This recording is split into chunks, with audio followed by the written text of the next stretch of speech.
이번 책은 가주오 이시구로의 나를 보내지마, 옮기니는 김남주입니다.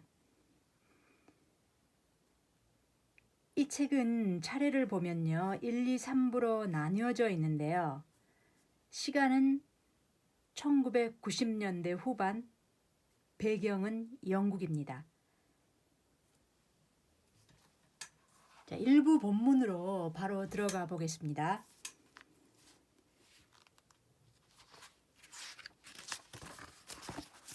내 이름은 캐시 H, 31살이고 11년 이상 간병사 일을 해왔다. 11년이라면 꽤 긴 세월처럼 들릴 것이다. 실제로 그들이 내게 올해 말까지 8개월을 더 일해주기를 바라고 있으니 그렇게 되면 내 경력은 거의 12년에 이르게 된다. 이제 나는 간병사로서 그렇게 오랜 경력이 내게 필요하지 않다는 것을 알고 있다. 안 그래도 나는 그 일을 환상적으로 해내고 있다고 인정을 받고 있기 때문이다. 사실은 아주 훌륭한 간병사인데도 일을 시작한 지 겨우 2, 3년 만에 그만두라는 말을 듣는 사람도 있고, 정말이지 공간 낭비일 뿐인 형편없는 간병사인데도 14년 동안 이 일을 계속해 온 사람도 있다. 나는 그런 사람을 적어도 1명 이상 떠올릴 수 있다. 내 자랑을 하려고 이런 말을 하는 것은 아니다. 다만 사람들이 내가 하는 일에 만족해왔고 나 역시 대체로 그렇다는 말을 하고 있는 것뿐이다. 내가 맡은 기증자들은 언제나 기대치 이상의 결과를 보였다. 그들의 회복 과정은 인상적일 정도로 양호했고 심지어는 4번째 기증을 앞두고서도 동요 상태로 판정받는 경우가 거의 없었다. 그렇다.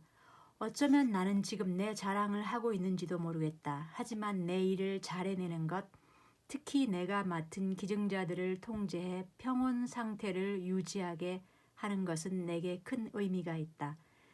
나는 기증자들에 대해 일종의 본능적인 감각을 발동해왔다. 그들 곁으로 가서 위로해 주어야 할 때, 그들을 혼자 있게 해 주어야 할 때, 그들이 하는 온갖 이야기를 들어주어야 할 때, 어깨를 으쓱해 보이면서 그런 이야기는 그만하라고 말해야 할 때를 알고 있는 것이다. 자, 이 첫 단락에 지금 간병사, 기증자 이런 단어가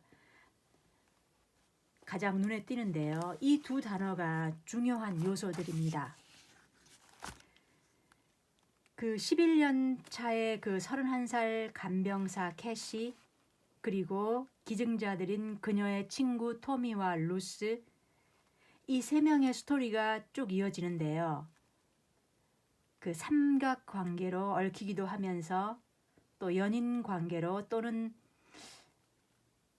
이 3명의 그 우정이 끈끈하게 혹은 이렇게 갈라졌다. 이렇게요. 그런 스토리가 잔잔하게 쭉 이어진다고 보면 됩니다.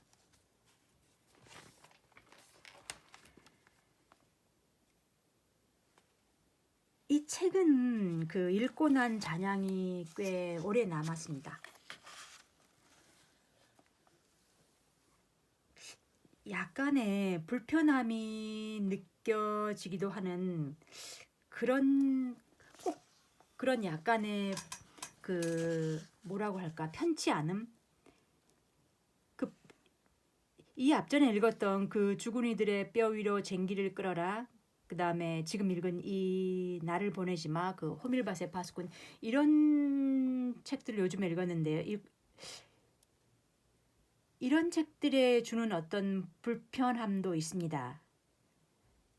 그 공통된 느낌이라고 할까, 그 우리가 막을 수도 있는데 우리가 저지른 것들이라는 그런 종류의, 일단 그런 데서 오는 불편함. 그 몇 년 전에요, 그 가주오 이시구로의 그 우리가 고아였을 때라는 작품도요, 그 보면 주인공이 5, 6살 때 겪은 그 기억을 따라가면서 그 그 오로지 주인공의 기억에만 의존해 가면서 그때 저는 그 탐정 소설을 읽듯이 읽었는데요.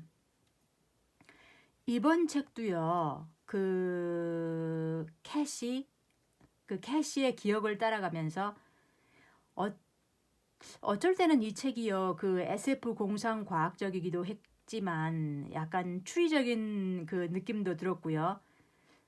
또 그 내면의 심리가 잘 드러나 있기도 했고요. 또 죽음이라는 것을 대하는 그 철학적인 측면, 그런 생각들도 아주 많이 들었습니다. 그래서 생각거리를 많이 주는 그런 책이었습니다. 주인공들이요, 이 복제 인간 클론이라고 했지만 그 대표적인 그 멋진 신세계와 같은 그런 디스토피아 소설, 그건 단연코 아니었습니다. 이 책을요, 그 SF, 그러니까 정통 SF로 생각하고 읽는다면 상당히 당황할 것 같은 그런 느낌을 받았는데요. 이 책은요, 그 2005년 발표되었고, 그때 그 타임 선정 100대 영문 소설, 그 다음에 2005년 그 최고의 소설, 그렇게 해요. 뽑힌 그 이름값을 톡톡히 하는 그런 책이었다고 저는 생각이 듭니다. 이 책은요, 그 1, 2, 3부가 시간적으로 전개되는데요.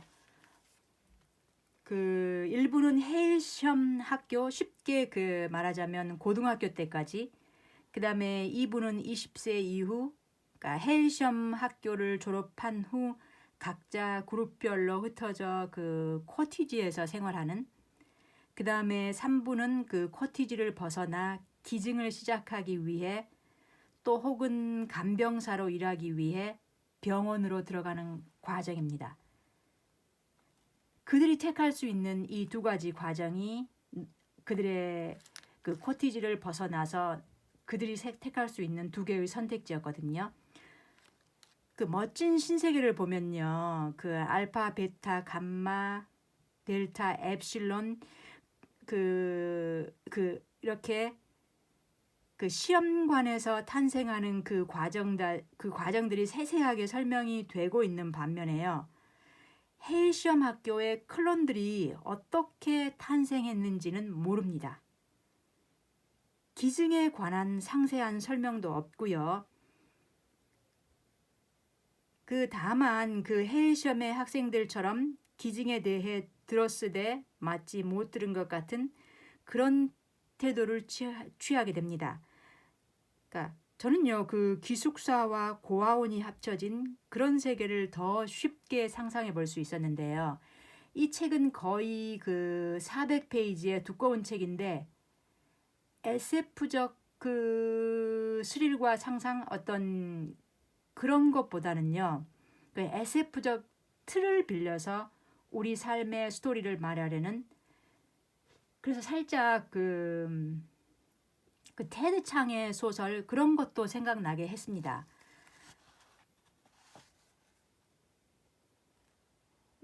그 신적이지 않는 그 유한한 삶을 사는 그 나약한 인간이지만 그 평범한 사람으로 우리 자신들만의 그 빛나는 추억과 그 다음에 기억을 소중하게 잡으려는 이런 인간들의 끈질긴 어떤 힘 같은 거, 그런 걸 역설적으로 혹시 말해주는 게 아닌가.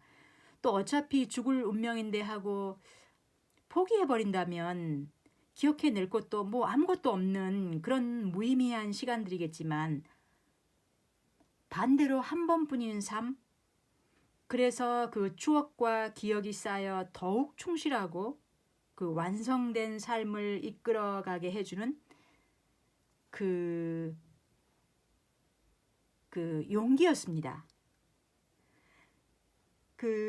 이 책의 아까 시간은 그 1990년대 후반이라고 했는데요. 그 세계대전이 끝나고요. 그 1950년대 초, 그러니까 상당히 빠르죠. 그 1950년대 초에 어떤 이 책의, 그러니까 이 책이 어떻게 해서 탄생하는지 그 부분, 그 다음에 이 클론들은 어떻게 해서 탄생했을까? 거기에 대한 그 아이디어를 얻을 수 있는 부분이요.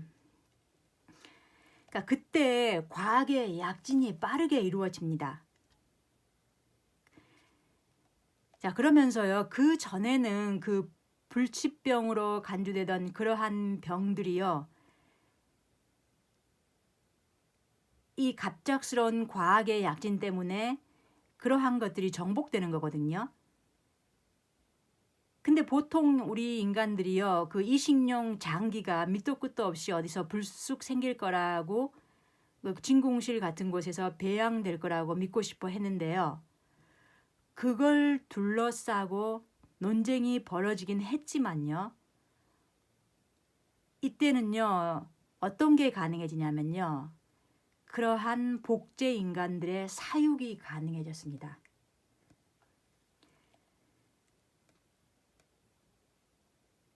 자, 그런데 그때 어떻게 했냐면요. 그러니까 장기 교체를 하면서 계속 인간들의 삶을 유지시켜 가는데, 예를 들어서 그 암을 치유할 수 있게 되고, 그 다음에 어떤 불치병들을 치료하게 되면서 사람들은 그 클론들의 존재를 거북하게는 여겼지만, 인간의 더 큰 관심은 자기 자녀나 배우자, 부모 또는 친구를 암이나 심장병이나 운동세포의 질환에서 구하는 거였습니다. 자, 이렇게 되면서 그 복제인간 클론의 그 어떤 사육장이 생기는 거죠. 그렇게 해서 그러한 사육장들이 계속 생기면서 어떤 운동이 일어나냐면은, 그들의 그 사육시설에 대해서 너무 비인간적이다. 그렇게 해서 생긴 학교가 바로 이 캐시와 그 다음에 그 루스, 토미가 다녔던 헤이섬 학교입니다. 그러니까 좀 더 인간적인 것으로 그 교육장을 마련해 준 거죠. 그래서 다른 클론들도 이러한 그 혜택을 누린 게 아니라요. 이 헤이섬 학교가 이 혜택을 누렸던 것이죠. 그러면서 그 계속적인 인간들의, 그러니까 그 사회의 후원을 받아서 계속 이 학교가 유지되었었는데, 더 이상의 지원이 끊기면서 이 헤이섬 학교가 문을 닫게 된 것이었죠. 그래서 지금 그 이러한 복제 인간들이 그 장기 이식을 계속하는 거거든요. 다만 헤이섬 학교 출신들만 어떤 특별 교육, 그 인간적인 과정을 받았기 때문에 그들은 남들에게 없는 이 추억과 기억이 더 쌓여 있는 것이죠.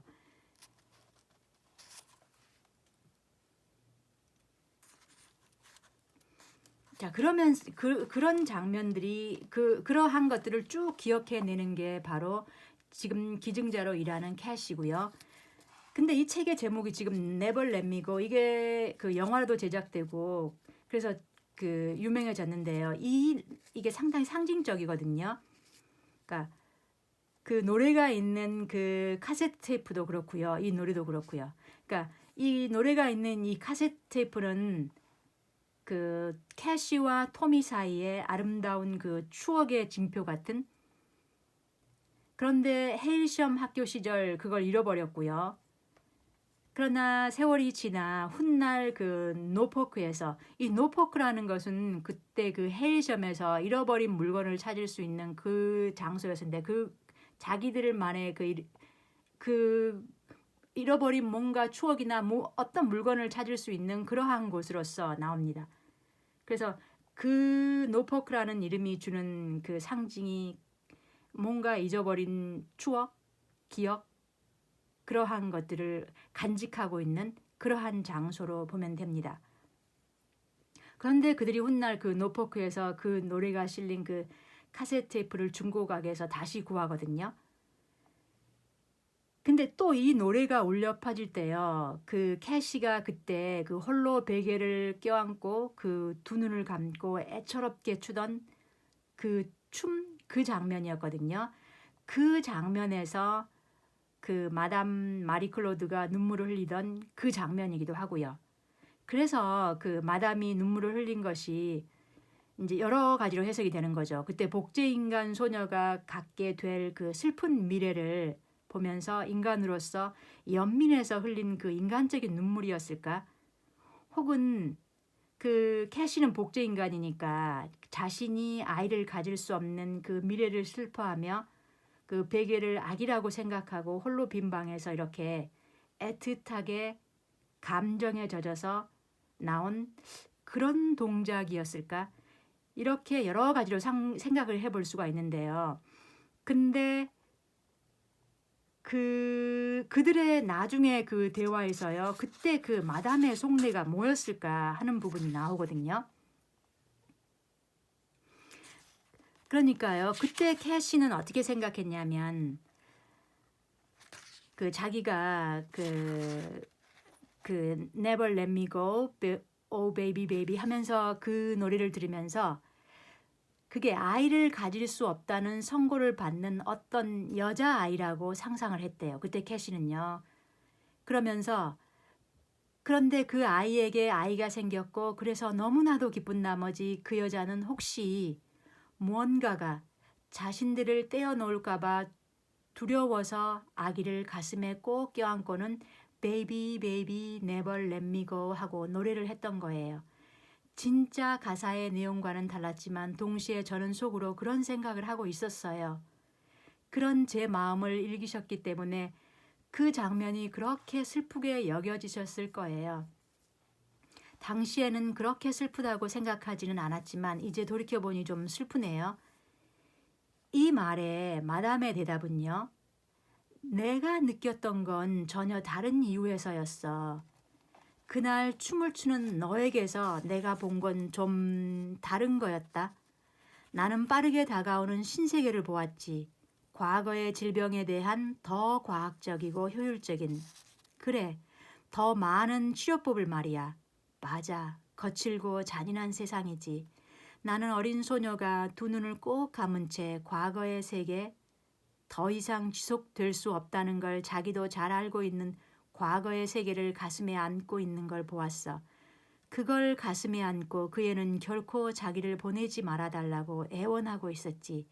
나는 그 장면을 바로 그렇게 본 거란다.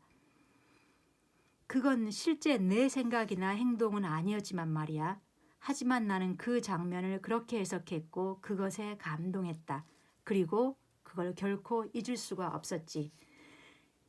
그러니까 마담이 본 것은요. 어떤 과학의 발전이었죠.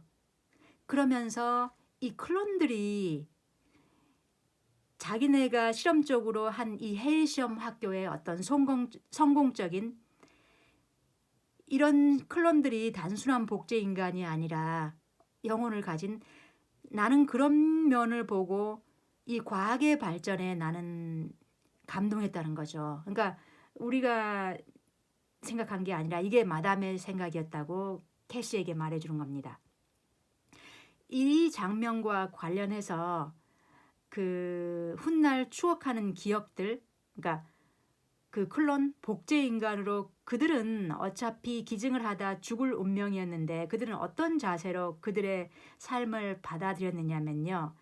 인간에게 저항하며 복제 인간으로 태어나게 한 그 근원자를 찾아 항이라도 그 어떠한 저항이라도 하는 게 아니라요. 그 보통 우리 인간이 죽음이 다가온다고 신께 항의하고 저항해 봤자 그런 거예요. 그래서 그 인간이 불멸의 존재가 아님을 받아들이듯 이들 또한 그렇게 인간처럼 받아들이는 거죠. 그 복제 인간의 삶을요. 그렇게 루스가 먼저 세상을 떠났습니다. 그러니까 그것에 저항하지 않고 아주 숙명처럼 받아들이는 거죠. 그 루스는 죽음을 앞두고 캐시에게 그 용서를 바라며 고백을 하는데요. 그 자신이 저지른 제일 큰 잘못은 캐시와 토미 사이를 줄곧 갈라놓았다는 것. 그것이 그녀가 저지른 가장 끔찍한 잘못이었는데 용서하라는 것이 아니라 그녀가 원하는 것을 그녀가 원하는 것은 그러니까 사태를 바로 잡으라는 것이었습니다. 그러니까 여기에서는 집행연기를 신청하라는 것이었죠. 그 루스는요, 여러 번의 그 위험을 감수하며 손에 넣은 그 마담의 집 주소를 건네주는데요. 복제 인간인 그들이요, 그 기증을 연기하고 몇 년을 함께 커플로 더 살 수 있는 방법은요, 마담을 찾아가 허락을 받으면 되는데요. 그 방법이요, 마담 앞에서 사랑을 확신시켜야 한다는 거였고요. 그래서 집행 연기가 되는 것이라는 그러한 소문이 암암리에 떠돌고 있었습니다.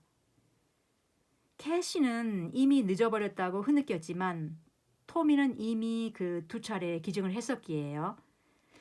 그러나 캐시는 시도는 해보자고 결심합니다.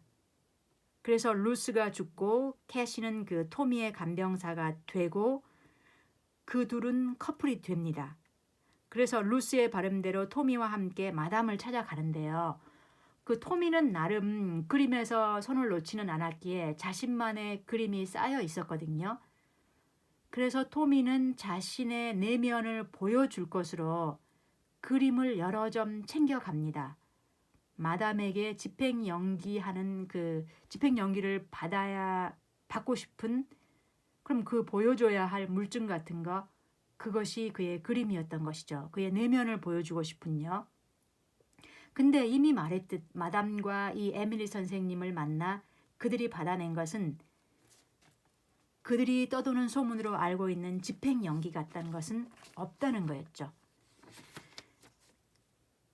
그럼 그때 그 캐시와 토미는 결국 그들 앞에 주어진 그 짧은 삶, 그것을 어떻게 받아들였느냐면요.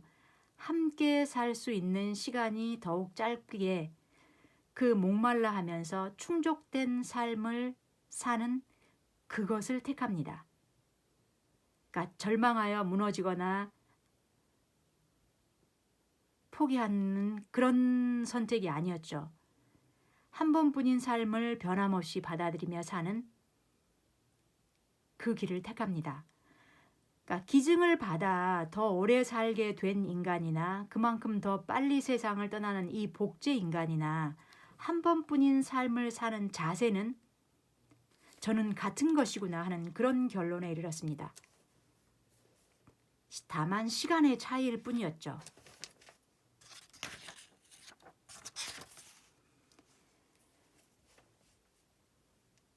자, 마지막 페이지에서 이 결론을 다시 한번 볼 수가 있는데요. 며칠 전에 맡고 있는 한 기증자와 대화를 나누었는데 그는 정말 소중한 기억도 놀라울 정도로 빠르게 퇴색하고 만다고 불평했다. 하지만 나는 그 말에 동의할 수 없다. 내가 가장 소중하다고 생각하는 기억은 결코 퇴색하지 않는다.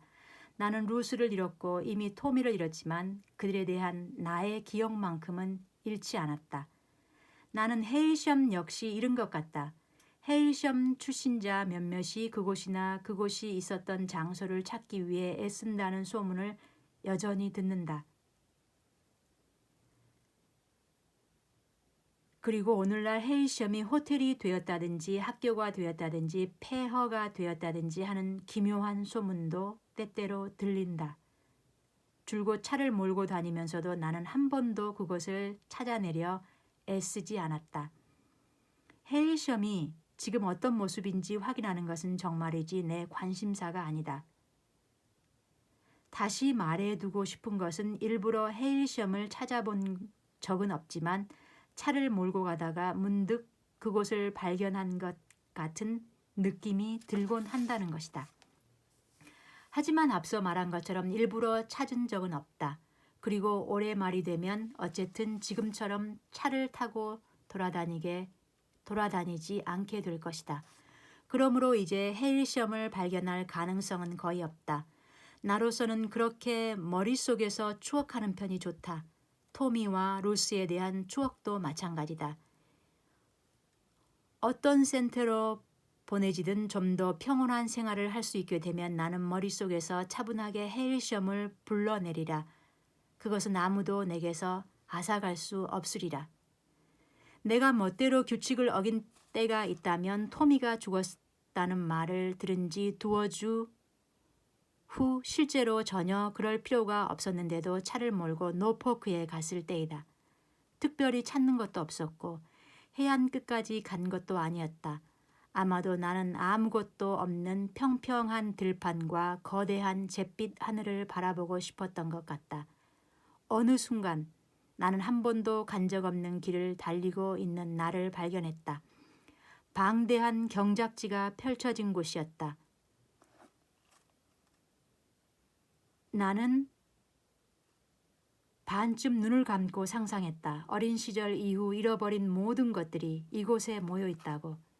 이 앞에 이렇게 서서 가만히 기다리면 들판을 지나 저 멀리 지평선에서 하나의 얼굴이 조그맣게 떠올라 점점 커져서 이윽고 그것이 토미의 얼굴이라는 것을 알아보게 되리라고.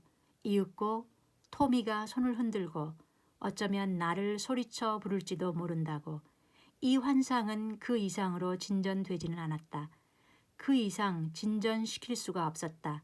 눈물이 얼굴을 타고 흘러내렸지만 나는 흐르지도 흐느끼지도 자제력을 잃지도 않았다. 다만 잠시 그렇게 서 있다가 차로 돌아가 가야 할 곳을 향해 출발했을 뿐이다. 네, 끝까지 들어주셔서 고맙습니다.